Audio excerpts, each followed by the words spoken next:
lá na casa dele. E você vai ver aí o cacau que o Zé Lito faz.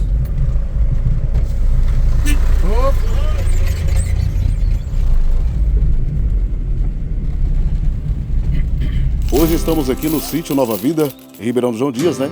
Propriedade de Zé Lito, nosso amigo Zé Lito, e falar um pouco do renascimento do cacau. Nada melhor do que o nosso amigo Rui Guimarães. Eu posso dizer que eu sou testemunha de várias fases da cacauicultura aqui na nossa região, né? São 45 anos de extensão rural e nesse tempo todo eu presenciei e convivi com a realidade da região, com o auge do cacau na década de 70, assim como com o declínio da lavoura cacaueira após o surgimento da doença vassoura de bruxa que chegou aqui no nosso estado em 1989. Então esse processo todo eu acompanhei e hoje a gente vê que está acontecendo realmente uma retomada da produção de cacau em função das técnicas e das descobertas que surgiram em função de estudos que hoje viabilizam a cacauicultura novamente. Esse é o primeiro lote do ano, ó, de 2025, ó. Então a gente entende as dificuldades que o produtor ele tem passado nos últimos anos, mas o fato dele oferecer um produto de qualidade compensa essa dificuldade, ou seja, o Zé Lito consegue, mesmo com pouca produção, ele consegue oferecer um produto que termina por trazer um benefício maior economicamente para ele. Então, Zé Lito, fala para os meninos aí, como é que você faz desde a colheita até o trabalho final aqui na barcaça? A colheita, Júlio, eu faço sempre, fazia antes, cada 30 dias. Mas depois que eu passei a fazer análise na SIC, em Ilhéus, eu passei a colher o cacau e quebrar cada 3 semanas, certo? Após da quebra, ele vem para o coxo, certo? E do coxo ele fica ali dentro 7 dias, eu vou mostrar o serviço que ele é feito. Após 7 dias, ele sobe para a barcaça que fica esse produto que vocês estão vendo aqui de qualidade.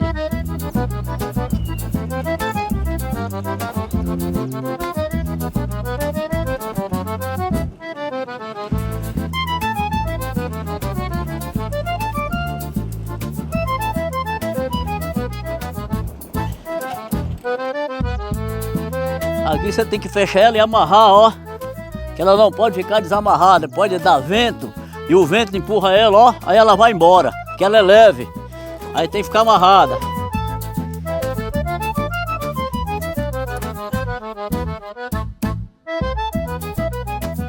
O cacau de qualidade ele é resultado de um processo de beneficiamento bom. Então, para esse processo de beneficiamento cumprir com as recomendações para ter um cacau de qualidade, o cacau ele vem quebrado, ele é colocado no coxo. Nas primeiras 48 horas ele não é mexido, ou seja, é a primeira fase da chamada fermentação alcoólica, então ele fica parado, porque são tipos de bactérias específicas para aquelas primeiras 48 horas. Depois das 48 horas ele passa a ser revolvido para ser aerado, ou seja, é preciso jogar oxigênio nessa massa para que as bactérias que necessitam, chamadas bactérias aeróbicas, elas precisam ter esse ambiente aerado. Então aí ele começa a fazer movimentos nessa massa que acontece durante 4 a 5 dias, por isso que fecha em 7 dias, e no final desses 7 dias, essa massa já passou pela fermentação e o cacau já está pronto para vir para a barcaça para fazer a terminação do beneficiamento. Cacau é boa lavra, eu vou colher. Na safra do verão eu vou vender. Aqui, ó, é o secador onde bota o cacau mole. Quando é tempo de chuva ele fica desse lado aqui. Quando ele seca, ele sai de lá, que é a parte da caloria, vem para essa parte que é o resfriador, certo? Aí quando ele seca, você abre o sarpão do secador do armazém e desce esse cacau pro armazém embaixo para ensacar ele, ó. Tá vendo?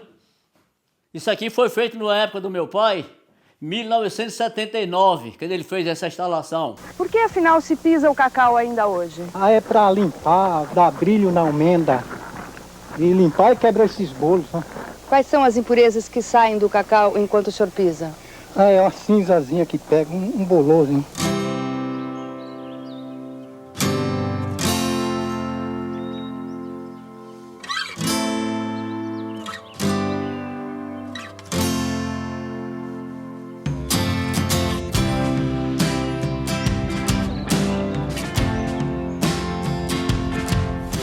Esse dispositivo aqui é interessante, Zé, porque ele atende o produtor em momentos de dificuldade, altas produções, as barcaças não comportam a produção que vem da roça, e aí são trazidas aqui para o secador, ou seja, é a secagem artificial.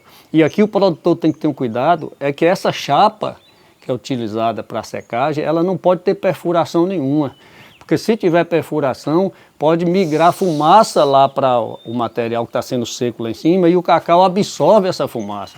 E esse cacau ele vai ser recusado, vai perder o valor. Valor por causa do cheiro da fumaça, né? Então essa chapa ela tem que estar sempre sendo... Sempre perfeita, sem furo.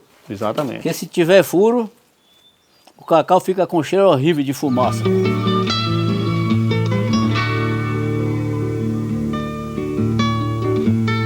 Esse material aqui é um material que normalmente é comercializado nos nossos municípios, nos armazéns. Cacau sem fermentação. Quando passa por fermentação, ele aparece essa situação aqui que tem ataque de vassoura de bruxa também. Então são amêndoas sem nenhuma qualidade, né? Mesmo assim são bem comercializadas. E esse cacaueiro aqui, essas amêndoas aqui, são amêndoas provenientes de um processo de beneficiamento correto. Ou seja, são amêndoas que atendem todos os parâmetros, né, que a indústria requer para classificar como um cacau superior. Esse aqui é cacau, igual a esse aqui, ó. Só que não tem o procedimento que esse tem. Por quê? Ó? Não tem fermentação, não tem qualidade. A sujeira, você tá vendo aí como é que tá? Olha para esse cacau e olha para aquele ali da mão de Rui. E é cacau também. Só que qualidade nele não existe. Viu? Tá vendo a diferença? Não é cacau? É cacau também, não é? Agora olha para ele e olha para aquele.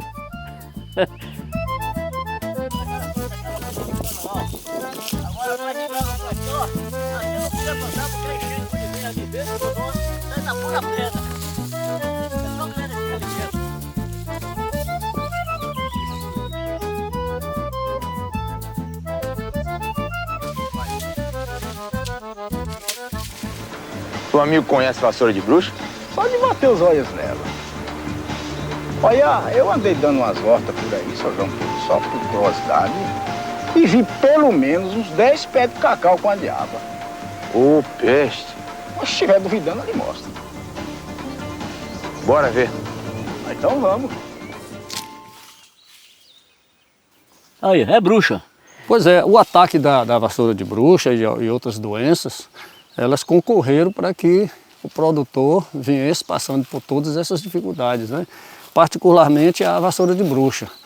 Então, com o advento da vassoura, com o surgimento dela em finais dos anos 80, 1989, 90, provocou uma queda muito grande na produção do cacau no Brasil, né? No Brasil como um todo.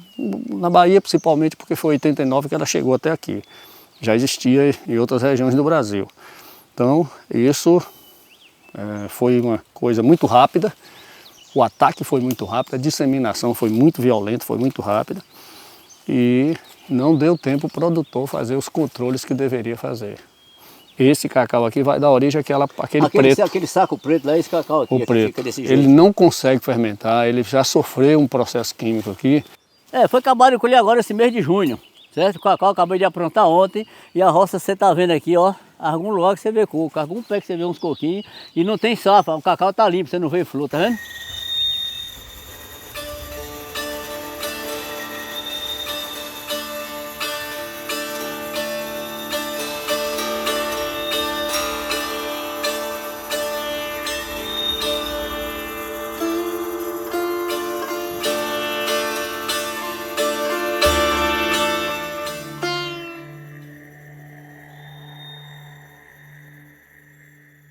Um dos fatores da revitalização foi o advento das clonagens de cacau, né? Utilizando as variedades que foram selecionadas como resistente à doença vassoura de bruxa e que são variedades, além de serem altamente produtivas, exatamente por isso, elas são autocompatíveis. ou seja, elas produzem bem, são precoces, porque o próprio processo da clonagem ele proporciona isso, além de que essas variedades são resistentes à doença vassoura de bruxa. Então, tanto a enxertia dos brotos basais, quanto a utilização de mudas enraizadas, né, produzidas pela biofábrica de cacau, e até mesmo as mudas seminais que são plantadas e posteriormente enxertadas. Então esse processo todo, ele trouxe essa revitalização para a nossa região.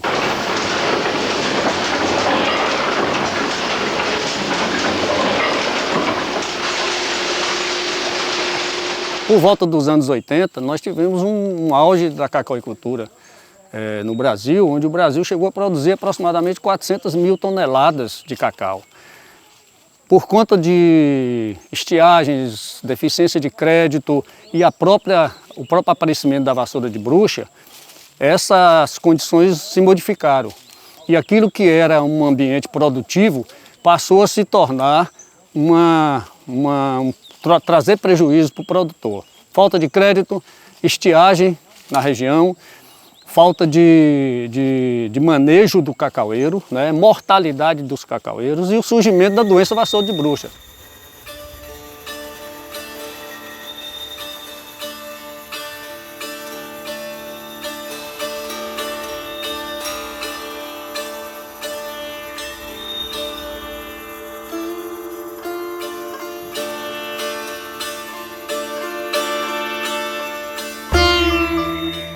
Então, dessas variedades que são recomendadas hoje, elas passaram por um processo de seleção, onde foi observado não só a resistência dessas variedades à doença vassoura de bruxa, né, mas também o seu rendimento, a sua produção. Não bastava que essa árvore fosse resistente à vassoura se ela não tivesse produção. Então, nesse processo de seleção, foi observado todos esses parâmetros, além da resistência à vassoura de bruxa, se essa planta era boa produtiva, se ela era autocompatível, né, como a maioria desses clones hoje recomendados já são autocompatíveis, ou seja, elas não precisam mais de outra planta para complementar a sua polinização. Além disso, a espessura da casca, o tamanho da amêndoa e uma série de outros detalhes que fazem com que esses materiais hoje sejam recomendados para o produtor. Então, esse advento de ter conseguido identificar esses materiais foi que proporcionou a retomada da cacauicultura no país. Nós chegamos até 110 mil toneladas, né, e hoje nós já conseguimos aproximar em 260 mil toneladas. Então nós estamos numa crescente de produção. Acredita-se que até 2030 a gente chegue a 400 mil toneladas de cacau.